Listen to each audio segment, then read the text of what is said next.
So, it is a beautiful evening here, rainy looking evening, as you can see, maybe, sort of. It's really nice. But my wife and I just made pizza with the kids, and it got me thinking how much people don't know how to cook. Not just that, they don't know how to eat.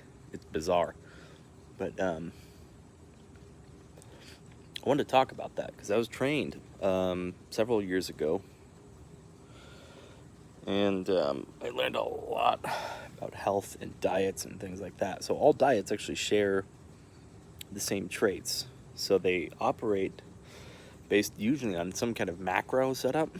So macros are protein, carb, and fat. So it'll be some kind of macro setup. If it's veganism, it's only plant. If it's carnivore, it's only meat. So that's another little filter that they have, whether it's plant, animal, or what.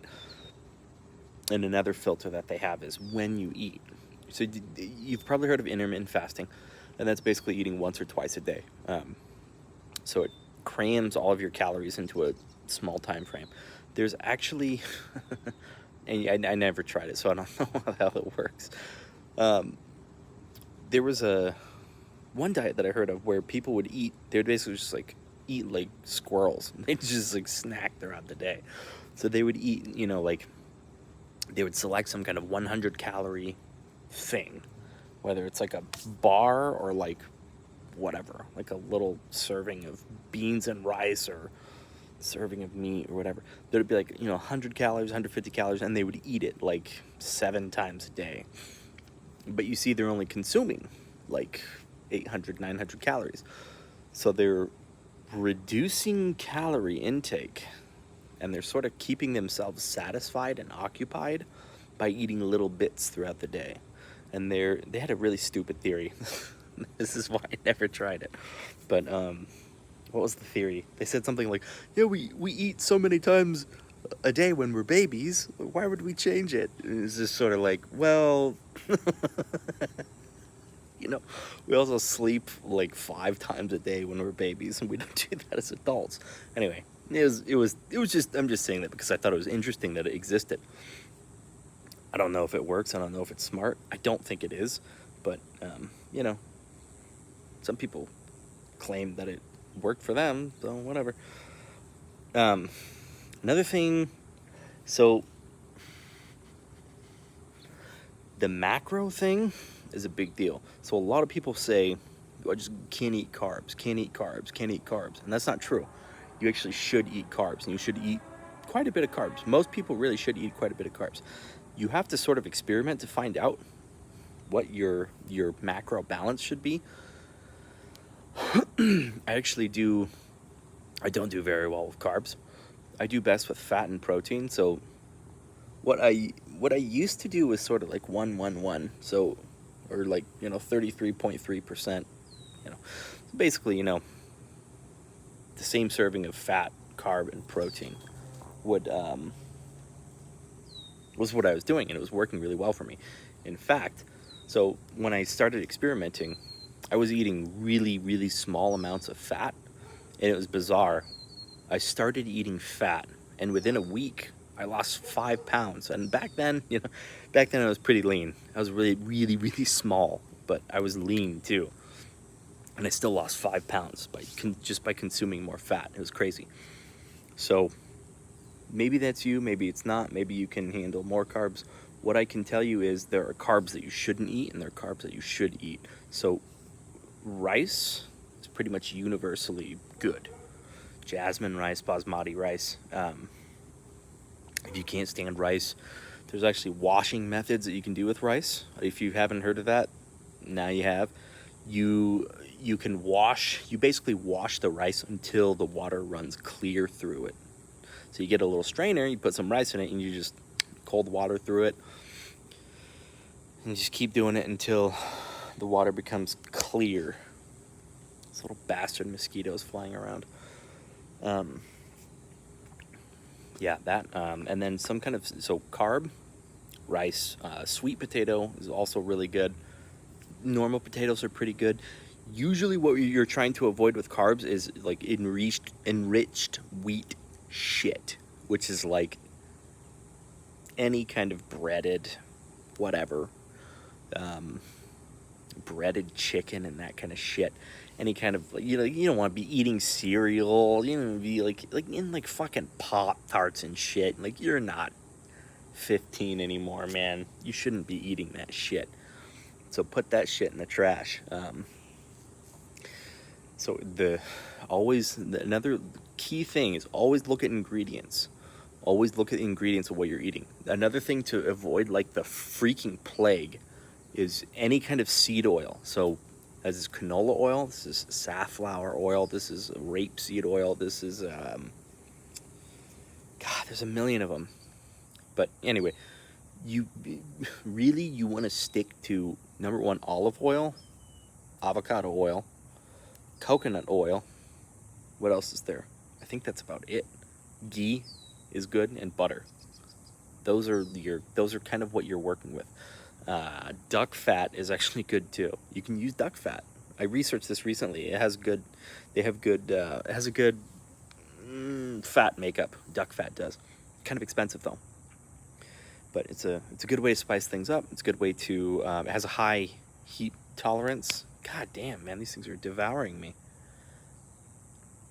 Or a high smoke point, not high heat tolerance. Good Lord. Avocado oil also has a high smoke point, and so does ghee. If you're looking to fry stuff. I made duck fries once with duck fat. That was the only thing I ever did with duck fat, was duck fries. They were really good. Anyway, if you want to be like super, super fit, you have to eat pretty strictly. Especially if you have a certain genetic makeup. Like, if I don't eat super strictly, I get overweight. And it's why I'm actually overweight right now. It's because I haven't been eating super strictly. I eat well. I eat good food. I eat quality food. But number one, I overeat. And number two, I indulge too much on carbs. And carbs are what get me. Like I just said, I just made a freaking pizza tonight. So, I mean, there you go, right? Anyway. So, you want a carb in pretty much all your meals. You want some kind of protein. Chicken. If it's chicken, it should be free range. What do they call it? I think it's just called free range.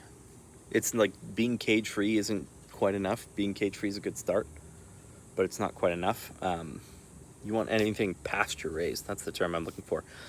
Chicken, eggs. Eggs should also be pasture raised. Hey, my dog is here. What's up, Bandit? Look.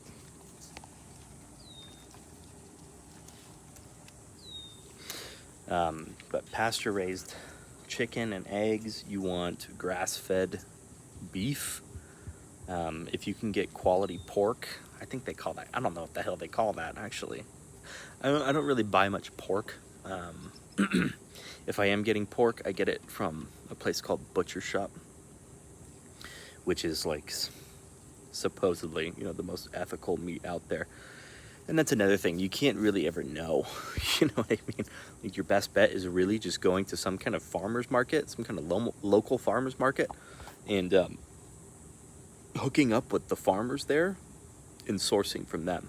If you can find that and do that and get access to that, you can get the best meats. I've only done that one time because, I don't know, we aren't exactly rich. Let's put it that way. And it's expensive. But I went there once and I got ground beef and I made burgers with it, and it was the best damn burgers ever. Maybe it was all in my head. I don't know. Maybe it was pure placebo. Who the hell knows, right? But the thing to look out for when you're looking at beef is you want it to be 100% grass-fed, because some things label themselves as grass-fed, but then they finish with grain. All this shit. Like, you can't trust anything. It's a big pain in the ass. If you're gonna buy things like milk and you don't want to go raw milk is freaking expensive, by the way. And like, let that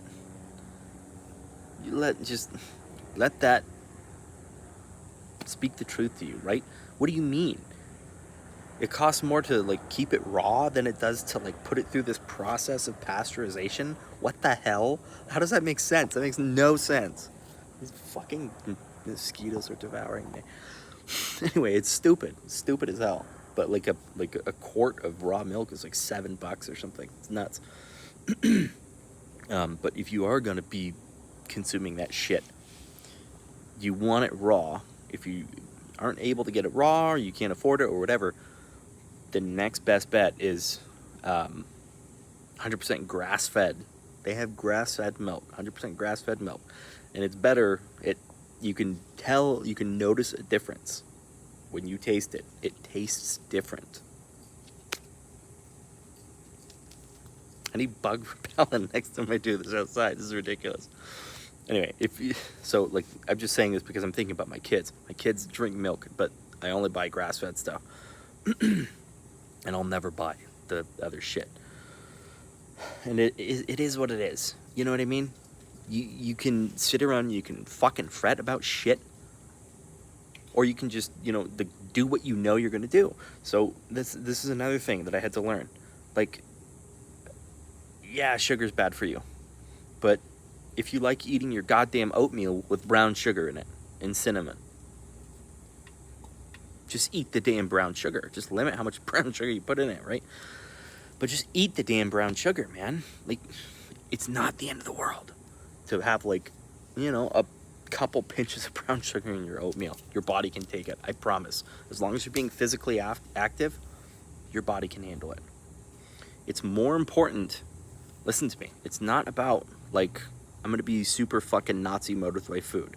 Unless you're like competing or something like that, right? You're competing and you have to have like picture perfect body for a X number of days, weeks, months, then okay, that's a different story. But if you're just an average Joe, average motherfucker, and you're struggling with things, like you're struggling to maintain diet and this kind of shit, because you're trying to force yourself into something that you don't want to do.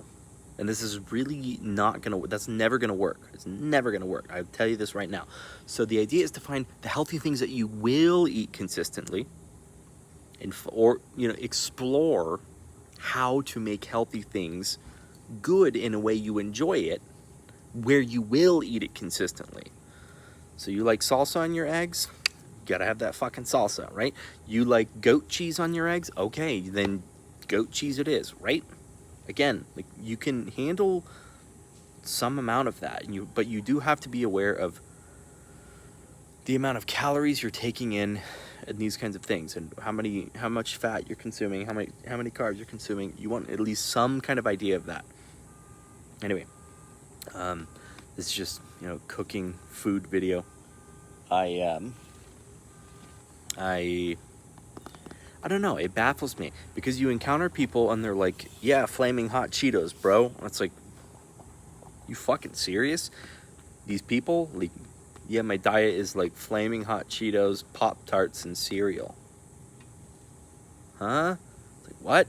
You wonder why you're depressed? You wonder why you have no motivation? It's because you're eating, like, literal chemical nightmare. What the hell are you doing? And it's just shocking. And they make shit up like, oh, well, it's too expensive to eat healthy. And it's like, dude, you could buy like, I don't know, ground beef, beans, rice, this kind of thing. It would be cheaper. It would be way cheaper than what you're buying now, and you would feel like 800,000 times more energetic and better. Anyway, that stuff drives me insane. And it drives me insane when people make stupid-ass excuses and they actually believe it. If you haven't been able to tell that, if you watch any of these videos and you haven't been able to tell it by now, you have not opened your eyes. So let me just say it aloud. I hate excuses, and I fucking hate when people make them. But yeah, that's that. I think I'm going to end this here because it's getting kind of long. Till next time.